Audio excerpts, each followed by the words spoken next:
આપણા માનવ શરીરમાં નિરોગીતાનો આધાર પણ ત્રિદોષ ઉપર રહેલો છે અને રોગોનો આધાર પણ ત્રિદોષ ઉપર રહેલો છે.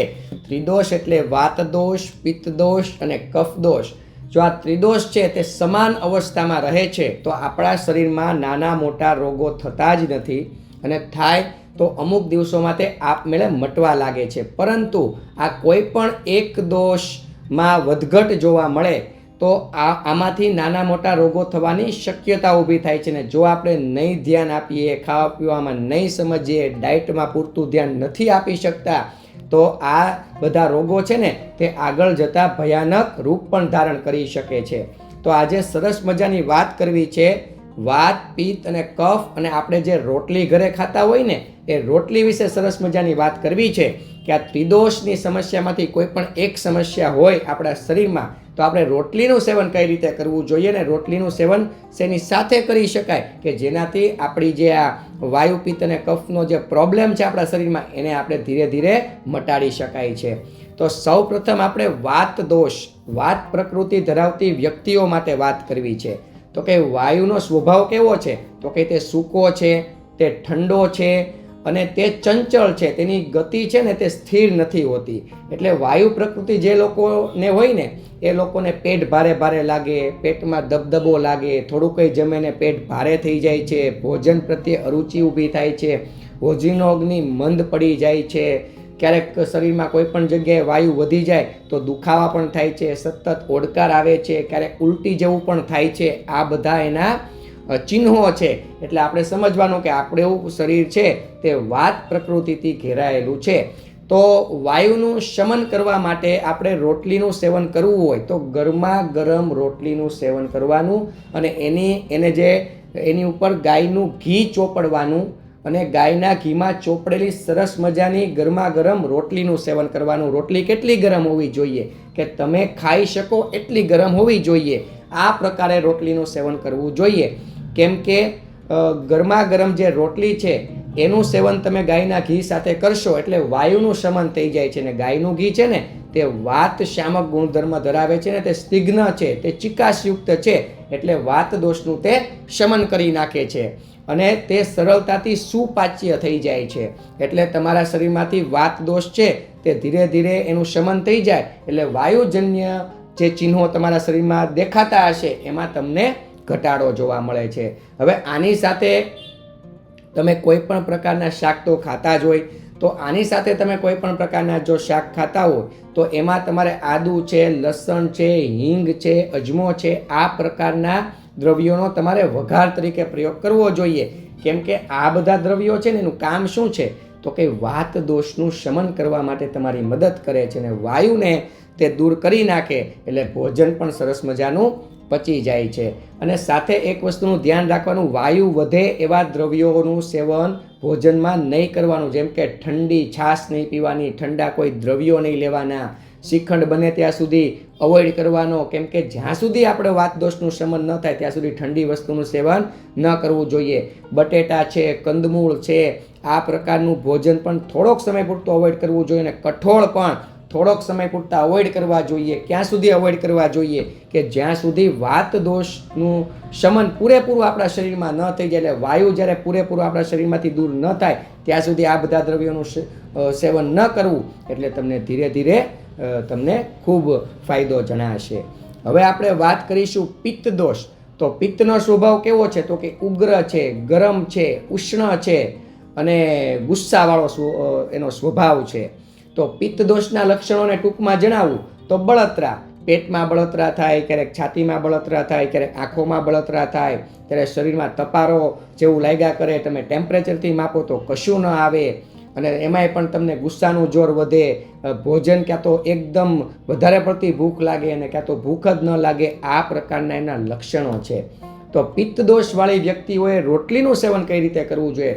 તો કે એને એકદમ ગરમા ગરમ રોટલીનું સેવન ન કરવું જોઈએ. કેમ કે ગરમ સ્વભાવ તો ઓલરેડી પિત્તનો છે જ, એમાં ગરમ ગરમ રોટલીનું સેવન કરશો તો પિત્તમાં વધારો થઈ શકે છે.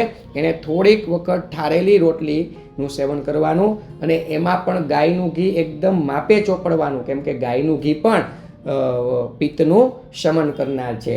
અને સાથે તમે જે શાકભાજીનું સેવન કરો, શાકનું સેવન કરો, એમાં ઠંડી પ્રકૃતિવાળા શાકભાજીનું સેવન કરવાનું. તો કે જેમ કે દૂધી છે, તુરિયા છે, આ પ્રકારના વેલા વર્ગના જે શાકભાજી છે, પરવળ છે, તો એનું સેવન કરવાથી શું થાય કે પિત્ત દોષનું શમન થઈ જાય. અને પિત્ત દોષનું શમન થઈ જાય એટલે તમને પિત્તમાંથી મુક્તિ મળી જાય છે. જે લોકોને એસિડિટીની સમસ્યા હોય ને, પિત્તની સમસ્યા, એવા લોકોએ રીંગણાનું શાક છે, ભીંડાનું શાક છે, અડદની દાળ છે, બાજરાનો રોટલો છે, ટમેટા છે, લસણ છે, ડુંગળી છે, આથાવાળું છે, પછી મરી મસાલા છે, મરચાં છે, અથાણા છે, આ બધા ઉષ્ણ સ્વભાવવાળા જે દ્રવ્યો છે, જે ભોજન છે, એને અવોઇડ કરવું પડશે. ખટાશ પણ અવોઇડ કરવી પડશે. એટલે પિત્ત દોષનું શમન થઈ જશે અને પિત્તમાંથી તમને લોકોને મુક્તિ મળી જશે. હવે આપણે કફ પ્રકૃતિવાળી વ્યક્તિઓ વિશે વાત કરીએ. તો કે કફનો સ્વભાવ શું છે? તો કે મંદ છે, એકદમ ઠંડો સ્વભાવ છે. એટલે કફ પ્રકૃતિ જેનામાં હોય ને એને અરુચિ, બેચેની, મંદાગ્નિ, પેટમાં બહુ મજા ન આવે, પેટ ભર્યું ભર્યું લાગે, પેટમાં મંદતા લાગે, આળસ ઉત્પન્ન થાય, મેદ ધાતુ વધે, સતત બગાસા એવા રાખે, કામ કરવાની ઈચ્છા ન થાય, સૂવાનું મન વધારે થાય, આ બધા એના સામાન્ય લક્ષણો છે. તો આપણા શરીરમાં જો કફ દોષ વધ્યો હોય તો આપણે રોટલીનું સેવન કરવું હોય ને, રોટલીનું, તો બને ત્યાં સુધી આપણે લોકોએ રોટલીનું સેવન કરવું હોય તો જેમ આપણે સૌપ્રથમ જે વાત કરી કે વાયુ દોષ હોય તો એમાં ઘઉંની રોટલીનું સેવન કઈ રીતે કરાય, પિત્ત દોષમાં ઘઉંની રોટલીનું કઈ રીતે સેવન કરાય, તો કફમાં આપણે ઘઉંની રોટલીનું સેવન ન કરીએ તો સારું. તો કફ પ્રકૃતિવાળી વ્યક્તિઓએ બાજરાની રોટલીનું સેવન કરી શકે છે. જેમ કે બાજરો છે ને તે થોડોક ઉષ્ણ છે અને ઉષ્ણ સ્વભાવનો હોવાથી તે કફને તે મટાડનારો છે. જવની રોટલીનું પણ તમે લોકો સેવન કરી શકો છો. અને ગરમ ગરમ રોટલીનું સેવન કરવું જોઈએ. અને ઘી તમે ચોપડો તો એકદમ ઓછી માત્રામાં ચોપડજો, કેમ કે વધારે માત્રામાં ઘી ચોપડશો તો પણ તમારા શરીરમાં કફ પ્રકૃતિમાં વધારો થઈ શકે છે.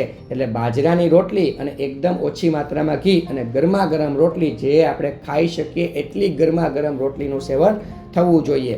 અને એની સાથે જો આપણે શાકની વાત કરીએ તો શાકમાં તમે રીંગણાનું શાક ખાઓ તો ખૂબ સારું, કેમ કે રીંગણું છે ને તે કફને મટાડનારું છે. અન્ય પણ શાક તમે ખાઈ શકો છો, સિઝનેબલ શાક તમે ખાઈ શકો છો, પરંતુ શરત માત્ર એટલી કે તમે જે વઘાર કરો એમાં હિંગ છે, આદુ છે, લસણ છે, અજમો છે, કે આ પ્રકારના દ્રવ્યોનો ઉપયોગ કરીને તમે એમાંથી બનેલા શાકનો પ્રયોગ કરજો. કેમ કે આ બધા ગરમ પ્રકૃતિવાળા દ્રવ્યો છે જે થોડા અંશે તમારા કફને પીગાળવાનું કામ કરે છે, કફને ઓછું કરવાનું કામ કરે છે અને કફમાંથી તમને મુક્તિ અપાવે છે. કફવાળી વ્યક્તિઓએ ભોજનમાં છે ને ઠંડી વસ્તુનું સેવન નહીં કરવાનું. શ્રીખંડ છે કે ઠંડી છાશ છે કે મીઠાઈ છે કે ઠંડા કોઈ પણ દ્રવ્યો છે એનું સેવન બને ત્યાં સુધી ન કરવું જોઈએ.